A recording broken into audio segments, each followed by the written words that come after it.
kabajamtoota fi dhaggeeffattoota hordoftoota raadiyoo daandiyaa egaa kun tamsaasa kennaa guyyaa roobi guyyaa har'aa isinii tamsa'aa jirtudha. Akkuma beekamu egaa guyyaa har'aa biyyattii keenya keessatti egaa ibsi bal'aa wayii kennamee jira. Ibsi bal'aan guyyaa har'aa kenname qabxii lama qabatee bahee jira. Qabxii lamaan kun qabxii akkaan babal'aati. Warroottan ibsa kana kennan warroottan dhuma darbe kana keessatti ibsa baasanidha. Ibsi lammaffaa bahe kun ibsa duraarraa maaliin garaagarummaa qaba? Haalli inni ittiin bahee fi haalli inni ittiin kenname maal fakkaata? Egaa hoggantoonni paartiilee ADWUI afraan kun guyyaa har'aa qabxiiwwan lama keessattuu hidhamtoonni siyaasa biyyattii keessatti jiran hiikamuu ilaalchisee akkasumas manni dararaa argitee toorshiin uummanni keenya keessatti godhamaa ture maakalaawwiin akka inni cufamuu fi egaa ibsi kennamee jira. Ibsi kun bifa seenatiin akkasumas bifa siyaasatiin bifa seeratiin kallattii akkamii qabaata? Egaa hayyoonni waan kanarratti maal jedhanii biyyattiin sun garamitti deemaa jirti? Siyaasaan biyyattii suni garamitti deemaa jirti? TPLF ibsa gadda baaftee fi ibsi har'a bahe kun garaagarummaan isaa maal fakkaata? Egaa waan jajjadhu kana hayyoota isinii qabannee dhiyaannee jirra. Akkasumas manni hidhaa dararaa maakalaawwii sun keessatti warroota dararamaa turan warroota waggaa dheeraa achi keessatti tumamaa turan keessa nama tokko waan mana hidhaa sanillee irraa nu dubbatullee qabannee isiniif dhiyaannee jirra. Hayyoonni immoo haaluma waliigalaatiin ibsa guyyaa har'aa ba'ee kana ilaalchisee akkaataa miira akkasumas immoo ibsama isaa kallattii seeraaf kallattii siyaasaaf seenaadhaan haaluma waliigalaatiin maal fakkaata waan jedhu turtii hayyoota wajjin taasisuudhaaf jirra. Egaa hayyoonni keenya guyyaa har'aa qophii keenya raadiyoo daandiyaa guyyaa har'aa irratti isiniif qabannee dhiyaanne. Egaa hayyuu seenaa Profeesar Isqeel Gabbisaa akkuma tibba kanallee ibsa yeroo darbee irraati ibsa bal'aa nuuf kennaa turan. Akkasumas hayyuu dinagdee Profeesar Mahammad Abbaa Jabal Xaayiroo isaanis akkasuma ibsa nu kennan turanii ibsa yeroo darbee irratti ibsa haarawaa waliin eegaa turre jechuu. Akkasumas dargaggeessa qeerroo PhD akkasumas doktorummaa isaa kallattii seeraatiin barataa jiru Hussein Ahmed Turaa isas akkasuma tibba darbe kana keessatti turtii waliin taasifnee turre.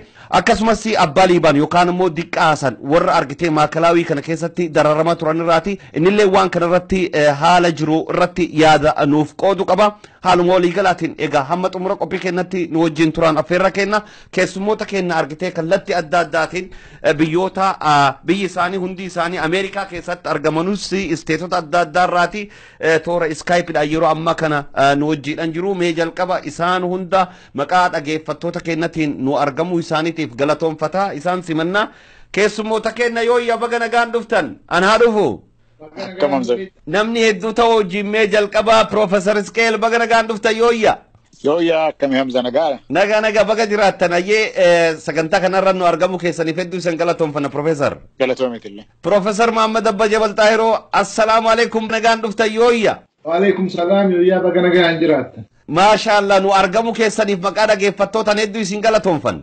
Anillee carraa naa kennu keessaniif galatooma. Akkasumas dargaggeessa qeerroo biyya keessatti illee ture yuunivarsiitii afur keessatti barsiisaa ture beekaa seera amma doktorummaa isaa ka barataa jiru qeerroo jennaan dargaggeessa Hussein Ahmed Turaa assalaamu alaikum yooyya baga nagaan dhuftatilleen.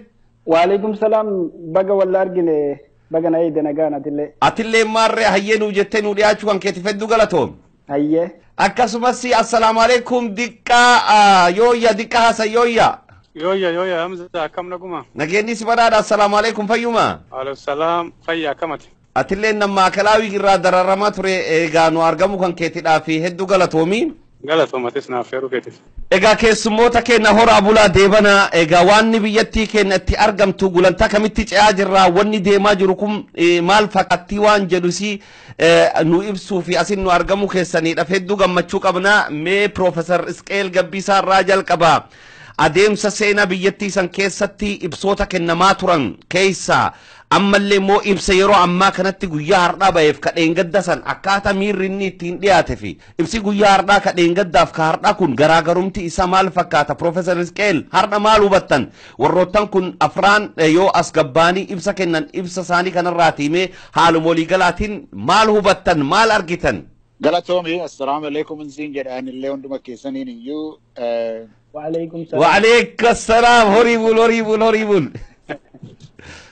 Egaa waan ani arge waan baay'eetu kana keessa jira. Walumaa galatti garuu kan nuyi jechuudhaaf dandeenyu kana dura walgahiin hojii raawwachiisuu ADWUI dhume jedhamee ture ergii dhumeetiiti immoo ibsa baasuudhaaf ibsa ejjennoo baasuudhaaf dheeraa irraa fudhatee ergi yeroo irraati ejjennoon kun baheeti booda immoo jarri kun arfan warri geggeessitoonni isaanii arfan bahanii dubbatu jechuudhaaf abdii kennamaadha ture guyyaa 2 ergi darbee booddee akka guyyaa 5 ergi turanii booda baasanii ergi baasanii booddees immoo geggeeddaramsa baay'eedha gochaa jiru har'uma ganama ibsa ejjennoo ergi baasanii booda immoo geggeeddaramuu adda addaa karaa biiroo muummicha ministeeraa babaasaa turanii kun wanni inni natti agarsiisu waa geggeeddaruun kun akka inni kan inni anatti nama mul'isaa jiru aangoon lama isheen jirtu tun beekamu jechuudha. Aangoon kun iddoo tokko hin jirtu ministeerri muummichaati silaa kan biyya geggeessu aangoo kan qabu waa kan murteessu jennee yaanna silaatiiti garuu ministeerri muummichaa ergee ibsi ejjennoo bahee booddee deebi'eet immoo waan meeqa sirreessuudhaaf wajjin yeroo rakkatu aangoon kun hin jirtu jechuudha.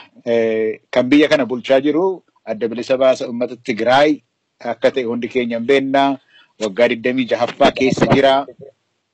Waggaa 26ffaa booda dhaqanii fincillee cimaan illee irratti ka'ee gaafa irratti ka'uu amma karaa ittiin biyya bulchu karaa seeraa, karaa heeraa, karaa humna waraanaa, humna tikaa, karaa miidiyaa, karaa yaada adda addaa dabarsuu nuyi seeraan bullaa warri kaan seeraan hin bulanii nuyi warra demokraasiitii warri kaan farra demokraasiitii nuyi warra dagaaginaati warri kaan farra dagaaginaati kan jedhu kun hundumtuu irraa dhume amma shafxiidhaaf gowwomsaadhaaf ashaaqira hojjechuutti amma akka inni gadi bu'ee jirutti agarsiisa. Maaliif kana jettee ibsa ejjennoo torban darbe akka dhaabni 4 kun hin baafne amma mul'atee jira.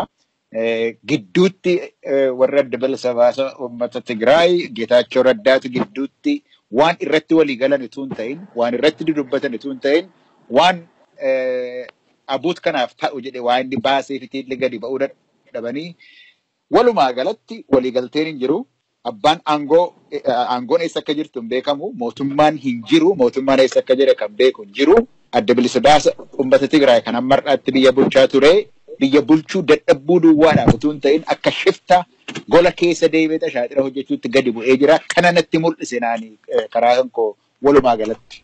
Hedduu galatooma Profeesar Mahammad Abbaa Jabal Xaahiroo mee isinillee qabxuma kanarratti Profeesarwoonni isaan tuqan ibsii waajjira muummicha ministeeraa irraa bahee gara yeroo 7 edit ta'ee jira ka guyyaa har'aa. Egaa mee bal'inaan illee itti deebina haaluma walii galaatiin ibsa yeroo darbellee ijattiin ilaaltaniif akkaataa ittiin dubbataniif Profeesar Isqeel kun wanni inni jedhaa jiru ibsi dheengadda bahee sunutu akka waan warri kun hin baasine akka waan fakkaatu tokkotu waan addaa tokko mee isin akkamitti argitan Profeesar Mahammad? Weelan akkitti ilaalu asiin dura uummanni kun yoo rakkinni itti dhufu kora ta'anii koraa wayita bahan ummata asbahanii seeqatanii waltaanee dubbii hiiknee rakkinni hin jiru itti gaafataman fudhannaaf dura deemnaa jedhanii ibsa kennuu turan. An akka nafa fakkaatu amma akka duraasan sobuu sadarkaa dadhaban irra gahanii jiran maalii fi dhiibbaa ummata irraa itti dhufeen. So amma rakkinni akka jiru itti walii galan namatti gadi bahanii rakkinni bu'uuraa hin jira jechuu ammoo hin barbaadanii maaliif akka jarri hin barbaadne ammoo nuu gala hin beeyna. Garuu rakkinni kun jarri dhoysaniif dhokataa hin jiru. Dhiibbaan kun hedduu jarri dhiibbaa kana haga isiin dhiibbaa kana dura dhaabachuu hin dandeenye tokko dhiibbaan jabaan irratti ta'u jira. Dhiibbaan gara ikonomiitiin akkuma duraan gabaasaa turre ikonomiin biyyaa rakkina guddaa irra jira. Maallaqa alaa hin qabanii alaa waa bitachuu hin danda'anii haguma sadarkaa mindaa ummatuma jaraa dalaguullee kafaluu hin geenne gaheera mootummaan kun. Rakkinni mootummaan kun keessa jiru roga cufaan. So rakkinna kana amma sadarkaa hin dhoysine tokko keessaa afaan keessaa gaqquuqee amma rakkina kana diddiguu eegalu jira nama.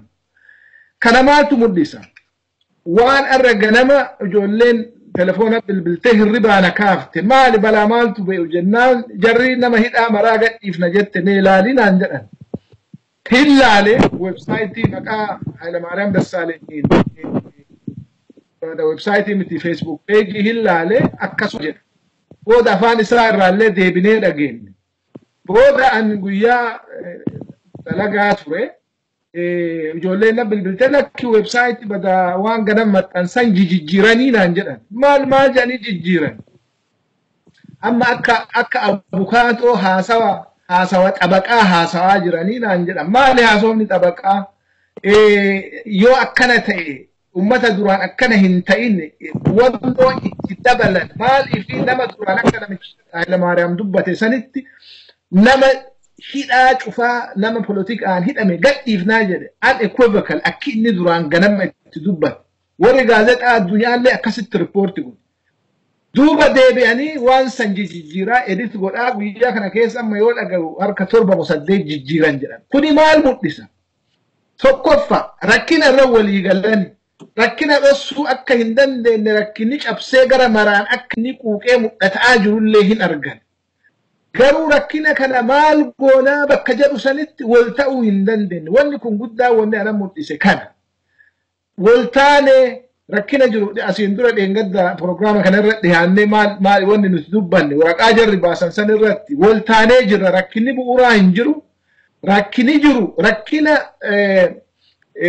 bulchiinsaatii fi rakkina karoora mootummaa dalagaa irra akka gaarii oolchuu dhabuutii jedhaniit yaada haadataniit nutti himne dheengadda amma maaltu dhalatee guyyama lama keessatti Hayilamaariyaam Dassaaleen gad bahanii nama politikaan hidhame cufaa gadi hiinnaa jedhan amma ammoo deebi'anii nama politikaan hidhame cufaa miti warra politikaa ka hidhame jedhan afaan xabaqaa haasawuu fedhan kun maal mul'isaa akka amma duratti Profeesar Isqeel jedhe akka duraanuu nu shakkin Hayilamaariyaam maqamaaf achi malee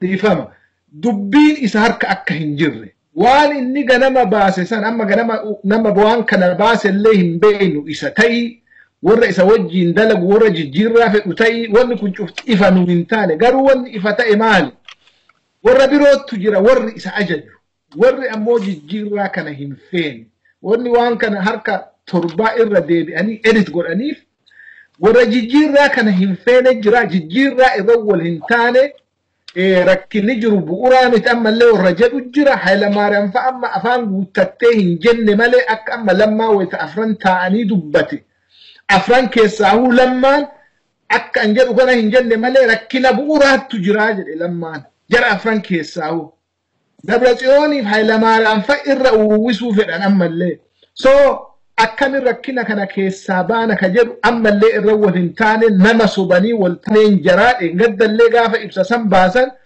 asiin durallee barreessee ture ibsisuun uf dura dhaga'uuf deemna ibsisuun ka lammaan fa'a itti walii galanii bahee miti ka jarri wanbadummaa jaraatiin wayyaaneen waan achi keessa haasawan dhiiftee waan ibaa as garagaltee baafte malee waan lammaan fa'a itti walii galanii bahee miti akka lammaan hadha dubbatu irraa sun ragaan so mootummaa tan nama oofu hin beeynu eentu harkaa qabaa hin beennu garam deemaa jirtiillee hin beennu wanni tokkichi nu beennu maali dhiibbaan ummataa dalagu jira dhiibbaan ummataa firee baasu jira yeroo duraatiif ajaa'iba natti ta'ana yeroo waan anu expecting goone waan kan dhaga'u yeroo duraatiif mootummaan kun gadi bahee akka hidhamtoonni politikaa Itoophiyaa keessa jirtu amani booda irratti ammoo hin waakkatan malee deebi'anii guyyama kana akkasii miti ka jenne haa jedhan malee dubbiin ta duraanii san booranni waan jedhu yoo amma politically incorrect group yoitti jira groupii namaa warri sun yoo ragaa bahu waan yeroo duraa jedhan san fudhatanii jedha booranni so ummanni waan an jedhu kana beeku hin beeka so waan ganama jedhan dubbiin waan ganama baate san ta Hayilamaariyaam fa'a ta boodarra deebi'anii edit godhantuni dubbii ummata wayyaanee ka jijjiirraa hin feene so jaruma keessa akka bakka lama yoo xiqqaate bakka lama jiran wanni kun akka gaariitti nu mul'ise jechaaf jedha. Tole hedduu galatoomaa Profeesar Mahammad mee gara ila seeratiin immoo mee Huseen maal argite jijjiiramni yeroo torbatti waajjira muummicha ministeera isii warri kun waan kan yoo dhufanii ummata dubbatanii waan kan barreessan wanni kun argite Facebookii nama dhuunfaa waan xixiqqaa miti waajjira muummicha ministeera biyyattiiti warroottan itee addunyaa miidiyaaleen gurguddoon The Guardian faan ka jalqaba san fudhatanii gabaasaa turan isaan yeroo torba edit godhanii jiran waan kan wanni jalqaba jettuufi wanni itti aantee haga boodatti jettu dhiphachaa deemni ammallee waan kana bar dhaabbiyyuun arganne ammallee isi wanni kun akka seeratti mee atam ag jalqaba sanirraa haga booda kana wanta warri edit godhan kan akkamitti argita bal'inni isaa dhiphinni isaa haga gamii deema ibsa guyyaa har'aa kenname kanallee immoo akkamitti ilaalta? Galatoomii Hamza walumaa galatti ibsi dura kennamee fi har'aa kun garaagarummaa guddaa qaba. Akkuma jaallan amma ibsanitti ibsi gaafa duraa suni wayyaanetu deeggartootaa fi miseensota ishee sobuudhaaf har'allee jirra olaantummaa keenyaan walga'iin kun goolabame jechuudhaaf isaan jajjabeessuuf jecha qofa kan baasan malee kan walga'ii sanirratti itti waliigalan fi ajandaa walga'ii sanaa kan hin ibsinee fi waliigaltee sana kan hin ibsine ta'uudha. Ibsi har'a kenname aangawoota mootummaa irraa kan irratti waliigalan ta'uu agarsiisa. Asiin duras namoonni tokko tokko kanneen keessa beekan wantoonni akkanaa kun murtii argachuu isaa himaa turanii akkuma arginutti murtiin har'a darbe kun keessattuu hidhamtoota siyaasaa gadi dhiisuudhaaf mootummaan dirqamee jira. Kana fedhii isaatiin osoo hin taane dirqameeti mormii fi qabsoo uummataa duubatti deebisuu waan hin dandeenyeef qabsoon uummataa kun karaa diinagdeetiin karaa siyaasaatii fi karaa biraatiin mootummaa sana dugda isaa cabsuu isaati kan agarsiisu. Waa'ee deddeebisanii ibsicha ba'e kana edit gochuu jijjiiruu kana ilaalchisee ani garaagarummaa baay'een argine wanti achirratti jijjiirraa kana fide maali jedheet qabiyyee isaa ka jalqabaatii fi ka dhumaa wal biratti yoo laalu baay'ee garaagarummaan qabu ibsi kuni maaliif inni dhumaa suni maal jechuu barbaadan namoonni hidhaman kuni political prisoneriidha miti akkaataa heeraa fi seera biyyattiitiin irra deddeebi'anii akkaataa sanatti ibsuudhaaf yaalan maaliif political prisoner yookaan ammoo hidhamaa siyaasaa jechuun nama ilaalcha siyaasaa yookaan ammoo gocha siyaasaa isaatiif hidhame jechuudha. Kuni ammoo biyya addunyaa keessatti fudhatama waan hin qabneef ilaalcha siyaasaa isaatiin namni hidhamuun mataa isaatiin yakka waan ta'eef mootummaas maqaa waan xureessuuf maqama political prisoner jettu sana dheefa jecha kudhan barreessan malee akka galaatitti yoo laalte fi seerota biyya san keessa jiran wal bira qabdee yoo laalte garaagarummaa hin uumu jechuudha. Maaliif fakkeenyaaf inni dhumaa kuni namoonni gadi dhiifaman jedhaman namoota bifa lamaati. Tokko kan himanni irratti banamee himanni isaanii amma manneen murtiititti ilaalamaa jirudha. Kanaaf isaan kun akkaataa seera adeemsa yakkaa bara 1965 Itoophiyaan baaftee hanga ammaa hojiirra jiruun namoonni yakki isaanii yookaan dhimmi isaanii adeemsarra jiru mootummaan waliigaltee biyyoolessaatiif yookaan ammoo faayidaa biyyoolessaatiif barbaachisaa ta'ee yoo arge himannaan sun akka kaafamu gochuu akka danda'u seeraan tumamee jira jechuudha. Karaa biraatiin ammoo namoonni murtii argatan namoonni itti murtaa'ee mana sirreessaa keessa jiran dhiifama gaafatanii akkaataan mana hidhaasanii itti ba'an jira jechuudha. Kanaaf wantoonni amma jijjiiramoonni dhufan kunniin seerotaan fakkeenyaaf inni dhumaa kuni waanuma mootummaa jalqaba yaade sana ibsa jechuudha. Mootummaan tokkoffaa namoonni kunniin sababa ilaalcha siyaasaa isaaniitiif hidhaman ka jedhu kana dubbachuun barbaanne dubbiin jirtu ifaa namoonni kun hidhamtoota siyaasati garuu mootummaan Itoophiyaa hidhamtoota siyaasaa hunda hiikuu heda ka jedhu kun ija seeraatiin keessattuu faranjoota biratti warra seera beeku jechuudha. Political prisoner jechuun yookaan hidhamaa siyaasaa jechuun maal jechuu akka ta'e warra beeku biratti sheemidha jechuudha. Kanaaf wanta qaanii kana dhoksuuf jecha fi uf duras yeroo hojiitti seenan akkaataa seera lafa jiruutiin wal fakkeessuudhaaf kan yaalan argee yaalanii hanga dhumaatitti waanuma seerri jiru amma seerota wal bira qabee ilaalee jira. Namoonni yakkaan himataman tokkoffaa manni murtii abbaan alangaa jechuudha. Abbaa alangaati. Abbaan alangaa mootummaa federaalaa himata san akka addaan kutu gochuu ka danda'u mootummatu ajaja jechuudha. Kuni dirqama hidhamaa siyaasaa ta'uu dirqama miti. Mootummaan yoo itti amane nama kamiyyuu akka gadhiifamu gochuu ni danda'a jechuudha. Kabira ammoo namni tokko kan murtii dhimmi isaa murtii argate dhiifama gaafataa. Kunis ammoo laalamee haala sanaan ba'a jechuudha. Walumaa galatti jijjiiramuun kuni jechuma political prisoner yookaan ammoo hidhamaa siyaasaa jettu sana balleessuudhaa fi akkaataa seera lafa jiruutiin walitti fiduudhaaf yaalii godhan argaa. Sanaan alatti garuu waliigalteen dhuguma akka ADWUIitti jiramoo hin jiru. Har'umaayyuu waliigalanii jiru ka jedhu kuni gaafii baay'ee kaasuu wanta danda'udha. Fuuluma isaaniirraa waa baay'ee dubbisuu ni dandeenya jechuudha. Fakkeenyaaf garaagarummaa obbo Lammaa Magarsaa fi Dabratsiyooniin jidduu jiru jechuudha. Maaliif jijjiiramni amma argaa jirru kuni qaamota si'a duraatiif walitti dubbachuu eegalan jidduutti jechuudha. Qaamonni kunniin jalqaba wal dorgomuuf yaalii godhanii booda garuu wanti sun isaan akka hin baafne waan hubataniif dirqamaniitti mariitti seenan jechuudha. Inni kunis olaantummaa wayyaanee isa turedha. Wayyaaneetu biyya san bulchaa ture. Kuuwwan ergamtoota turanii amma ammoo qabsoon uummataa deemsisuu waan dhorkiteef warra ergamu ofirraa fonqolchitee waan darbiteef mootummaan keessattuu naannoo Oromiyaa dirqameet jiraachuudhaaf jecha negosheet gochuutti dhufe jechuudha. Gaafa negosheet gochuutti dhufamu ka dura ergatu suni ka argitee mootiin dura ture waan kana fudhachuudhaaf itti ulfaata. Akkanatti fakkaatutti warri angorra jiran kanneen akka Dabratsiyoon waan kana hubatan waliigalan hammatu. Garuu deeggartoonni isaanii warri jala jiru waan kana fudhachuudhaaf hanga ammaatitti qophii miti. Kana fudhachuurra humnaan biyya qabannee bulchuu hin dandeenyaa.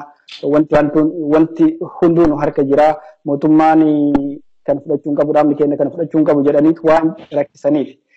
Ibsi jalqabaa sunis jaruma amma ta'e gammachiisuudhaaf torbaan tokkoofis ta'u guyyaa lamaafis ta'u waan baay'ee natti fakkaata. Hedduu galatoomi Hussein kallattii seeraatiin wantoota sassan akkanatti sun kan kee waan hedduu bareedati. Mee gara Profeesar Isqeel eenyudha muummichi ministeera Hayilamaariyaam Dassaalany waan argitee samii gad jiru wanni nu hin tuqin takka illee hin jiru jedhee yoo inni bookkisu dhaga'ama. Akkasumas የፖለቲካና የዲሞክራሲ ምህዳሩን ለማስፋት osoo jedhu waajiruma isaa irraati warroottan isa sodaachisan warroottan qaamonni argitee namni arguu hin dandeenye ammallee wayittuu jira jechuu qaamota argitee nama dirqamsiisee waan kan eeditti nama gochisiisu yeroo torba isii politikaa fi dimokiraasii ምህዳር መስፋት jechuun kunuutu isaanu mana keessattuu hin qajeelle garamitti maaltu mul'ata bakka kanatti.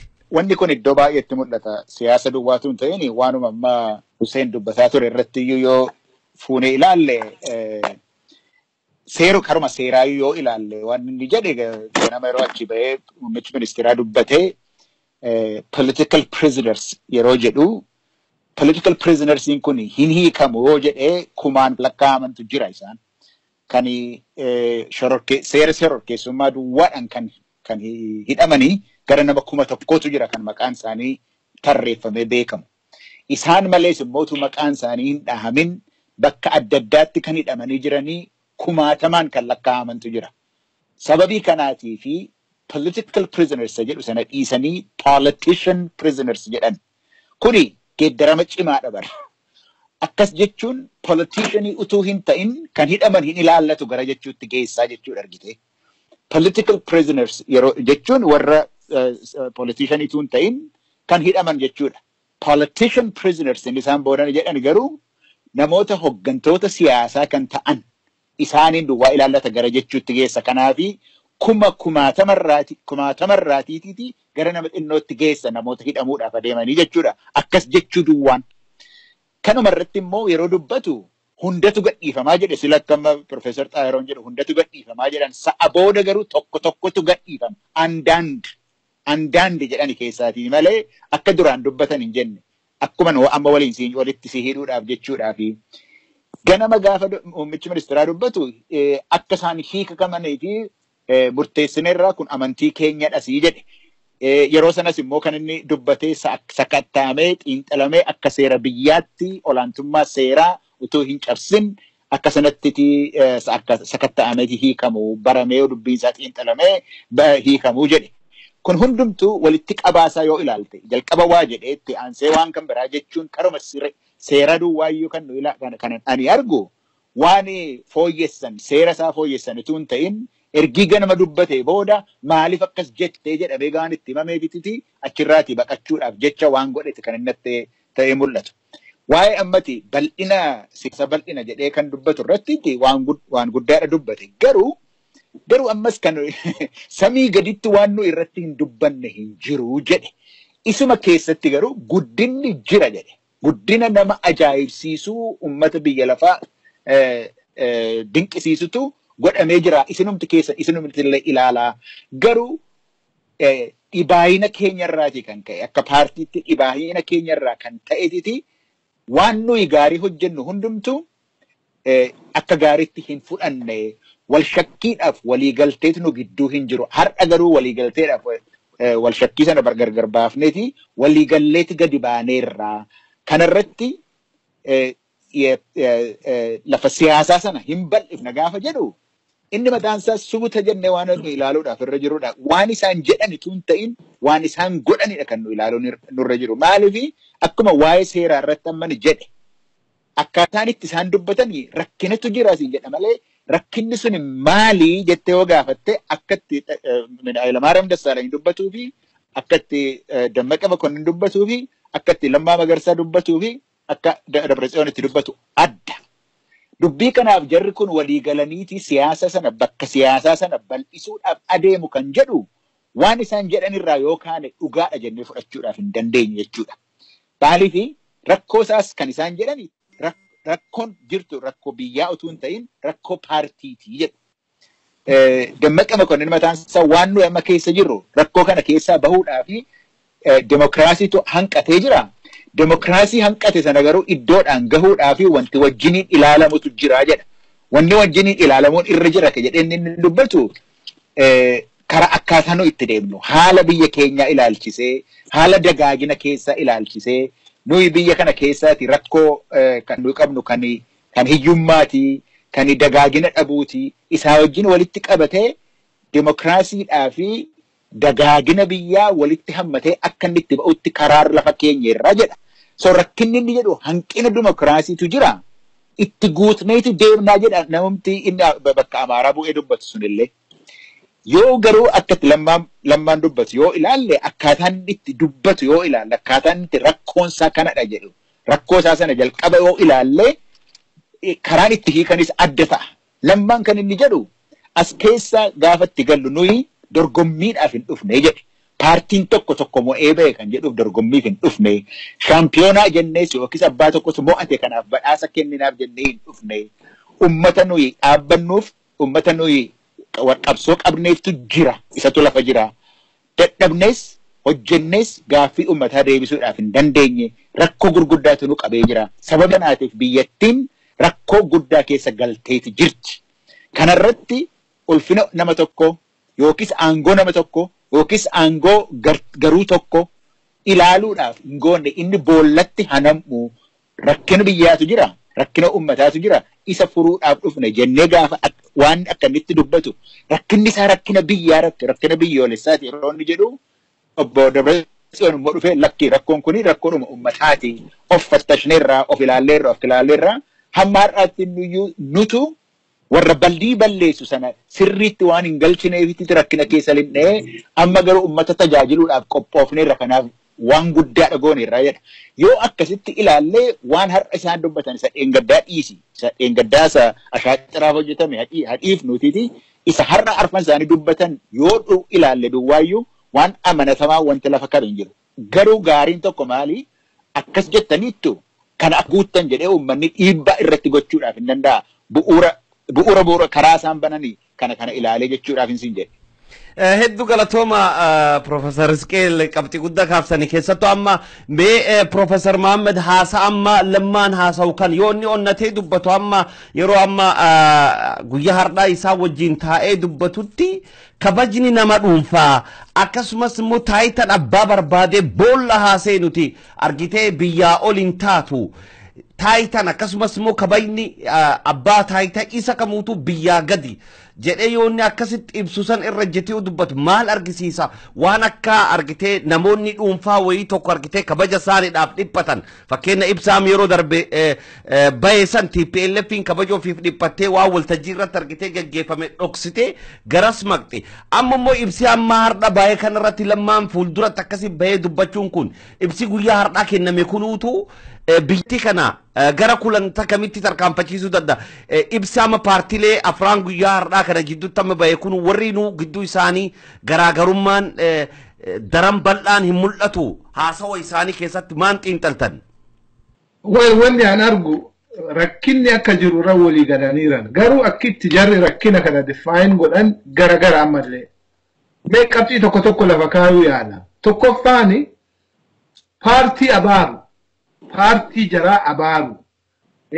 Political ምህዳር ከጀር jedhan kana political space kana bal'ifnaa yoo kana goone rakkinni nu galee jira irra haasofnee jirra walii galee jirra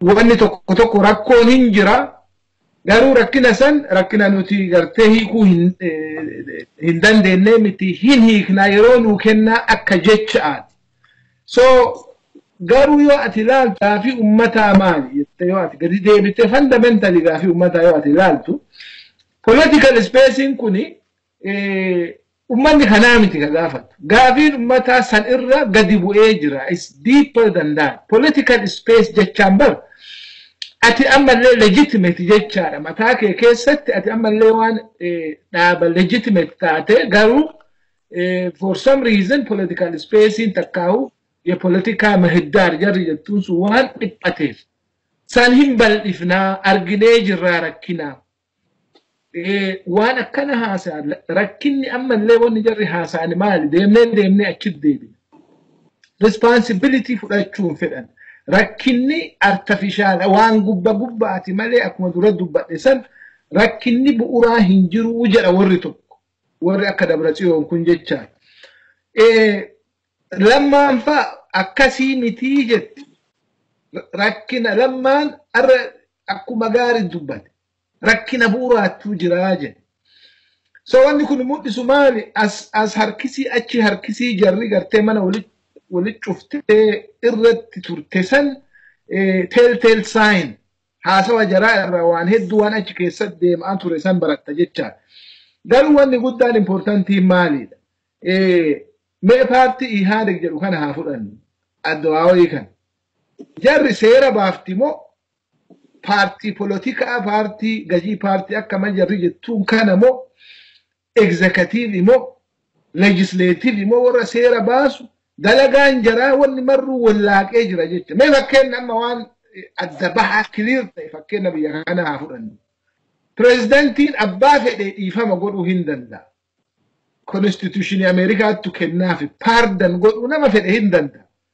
garu biya kasi miti kabulchan yo ajijiru fete parliament gaddebite congressatti sera basisu qabda one sustain tay one ole buludan one waru akitti dalaganin kara serati ni male executive order ni mit sanille dable amma jarritun political party da coalition party afurit akki jarri ittihasoftu ammo akka executive mootummaa takkaawu akka warra seera baasulle lamaanu branchi mootummaa kanu liddabalattee haasuuf maaliif wanni jarri haasuuf seera baasulle seera dalagaa irra oolchuullee haasuuf so kun imaallu mul'isa really akka mootummaan kun mootummaa gartee mat'aaf luka isii hin beeyin ويانين أمتا دقدامي تربة أكا فيتت بيسانا إيتي وفا أكا جربات وبدي أولي أكا فيتت أجاجا أكا با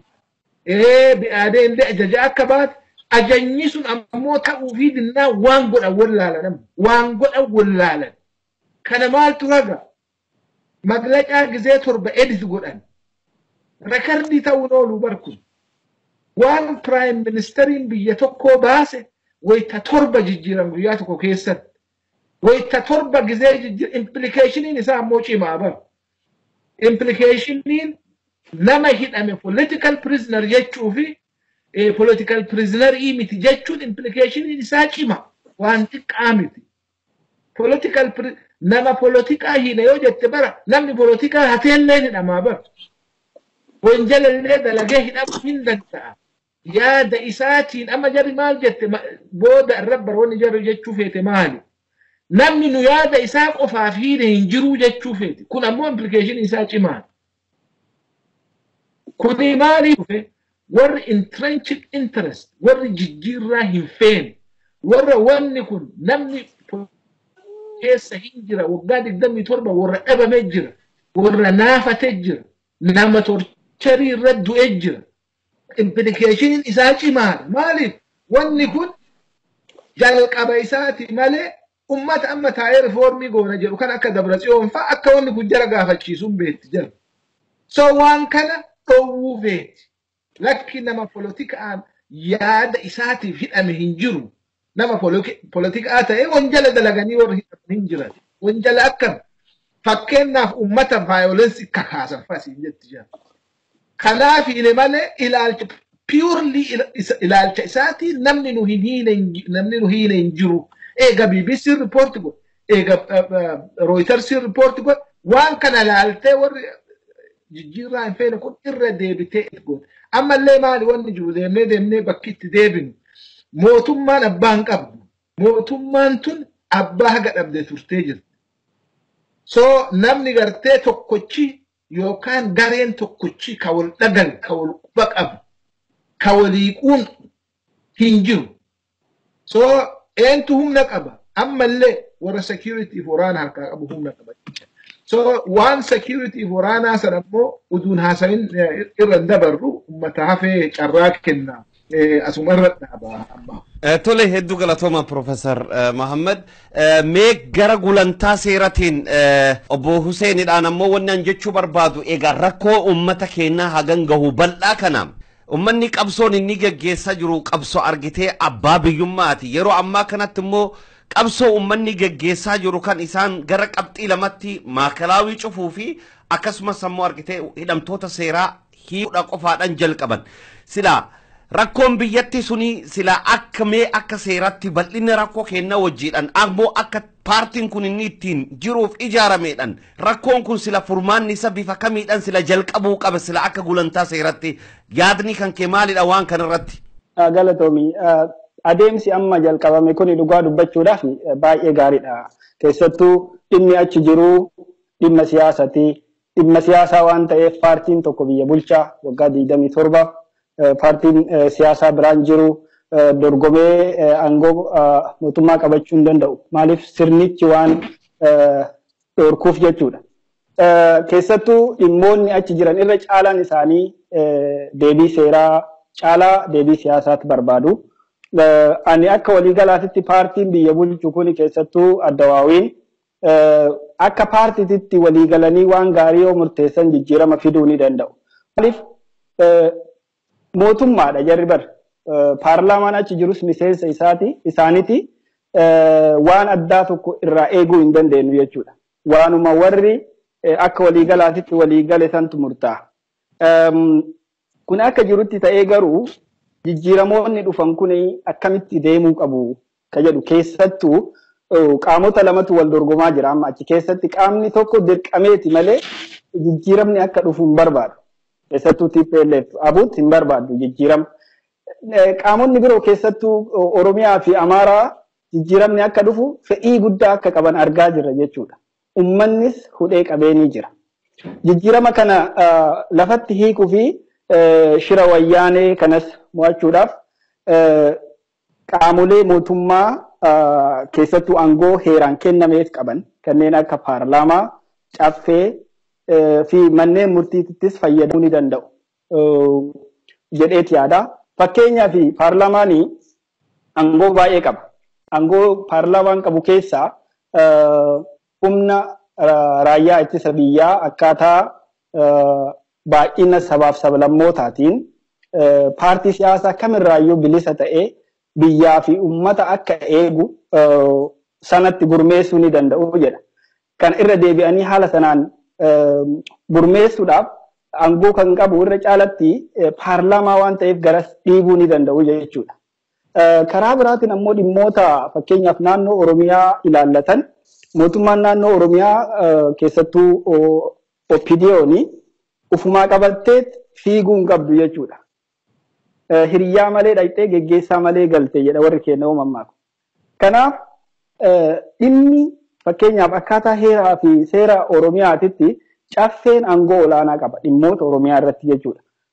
Obbo Lammaa Magarsaa wantoota gaggaarii hojjechuu kan jalqaban fakkeenyaaf faayidaa addaa Oromiyaa kam amma argaa jirru kanneenis dabalatee waan hojjetan hunda uummata dhoysuu hin qaban akka waliigalaatitti. Lammaffaa immoo bakka bu'oota uummata Oromoo qofaaf ka hojjetan caffee Oromiyaa irra namoota jiran jechuudha. Nama 500 ol. Deebi'ee ammoo paarlaamaa keessatti Oromiyaa bakka bu'anii namoonni jiran nama 178. Namoota kana amansiisuudhaan namoota kanaa wajji yoo deeman wanti isaan jalqaban suni duubatti deebi'uu hin danda'u. Maaliif? Tokkoffaa miseensonnii fi bakka buutonni uummataa kun itti amananii waan deemaniif akka tasaa humnas hin fayyadamna gaafa jedhan fayyadamuu hin danda'an jechuudha. Maaliif? Namni isaanii keessummeessuun argamu humnas fayyadamanii waraanaan ni bulchina gaafa jedhanii ka deeman taate. Akka waliigalaatitti dhimmi keessattuu rakkoon biyya sanii furamuu danda'u akka ilaalcha kiyyaatti deebii siyaasaa kennuudhaani deebiiwwan siyaasaa amma jalqabaman keessattuu kan hidhamtoota siyaasaa hiiksisuu kan ammoo caasaa mootummaa wayyaaneedhaan garmalee to'atamee jiru kanneen harkaa baasuu kunniin waan guddoodha. Kan biraa ammoo itti dhufnee ka ilaallu ta'a. Tole hedduu galatoomee obboleessa keenya Hussein mee waan mana hidhaa kana gidduun mee abbaan liiban diqqaa Hasan keessummaa kennan illee toora gubbaa jiranu hordofaa jira. Mee isa kaasnee gara Profeesar Isqeelitti dhufa. Mee abbaa liiban mana hidhaa san keessatti dararamaa turte. Mana hidhaa san keessatti namoota akkamitti dararamaa? Namoota akkamittu achi keessatti hidhamaa ture? Achi keessatti wanni gaggeeffamaa ture maal fakkaata? Manni hidhaa kun cufamaa jira. Har'a kun mootummaa waan kan murteessee jedhamu yoo dhageette maaltu sitti dhaga'ame murtee kanarraati? Abbaa liiban. Galatoomii Hamza manni hidhaa suni maal fakkaata ka jedhu irratti maayikalaawii akka fakkeenyaatti fudhanne malee maayikalaawiin bakka iddoo jirti. Maal fakkaatte kan jedhu irratti bakka ilmi namatti salphatu bakka mirgi namummaa namirratti mulqanii irri caalaatti immoo manni hidhaa sun maal fakkaataa kan jedhu irratti sun ta'in namootni mirgi namaa mulqan sun yookiin maayikalaawii isa Finfinnee jirus haa ta'u bakkeen garaagaraa jiran namootni sun maal fakkaatan kan jedhu irratti osoo haasa'een tola. Namootni sun anakki jedhee hin qabu dhugumaan ilmi namaa jechuun nama rakkisa. Warreen afaan tokko dubbatan kan dhibbatti afaan guutee dubbachuu barbaada. Warreen dhalattoota Tigree ta'an qofa bara an ture keessatti namni biraa achi hin seenu yookiin namni biraa sin qoratu sin tumuu sin arrabsu. Namoota naannoo tokko qofa kan naasuu namaa hin qabne kan gocha hamaamtuu suukanneessaa namirratti hojjetani. Manni hidhaa nama akkasii ture. Kan irratti garuu qabxi tokkaan kaasuu barbaadu hayyootni keenya kanaafis akka informeeshinaa wanta kennuu barbaadu. Har'a maayikalaawwiin ni cufamaa yeroo jedhamee haasa'u dhaga'a. An akka yaada kiyyaatti akkan argetti manichi sun ta'in kan rakkoo qabu namoota sani kan namni sirra haasa'uu qabu jaarmiyaa warra namoota sani gartee guruuppii sani kan yakka jajjaba namarratti hojjetan. Namootni sun ammoo Finfinneen seentar isaanii haa ta'u malee bakki garaagaraa jiru.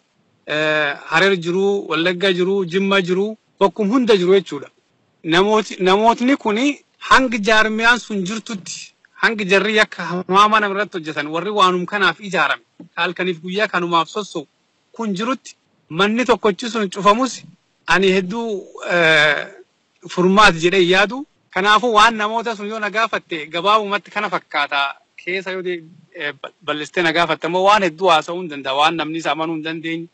ka dhageetti gurraatiifis namatti hin tolle.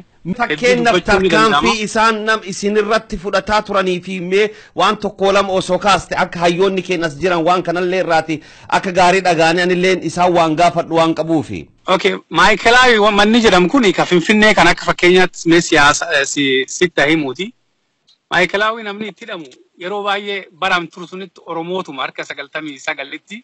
Namootni kun immoo namoota siyaasaan shakkaman ka yookiin immoo mootummaa TPLF waan isaan jedhan didani irri caalaa hayyoota yookiin immoo namoota jajjaboo adda bilisummaa Oromoo keessatti hoogganummaa irra turanii naannoo garaagaraa irraa funaanamanii Oromiyaa hunda keessa jalqaba yeroo qabaman bakkitti itti ergani Finfinneedha jechuudha. Bakki san Maayikelaawii bakki jedhamu sana. Bakki san seentee jennaan namaan waliin qunnamtu halkaniif guyyaa uleedha hanga waan isaan barbaadan san sirra argatanitti.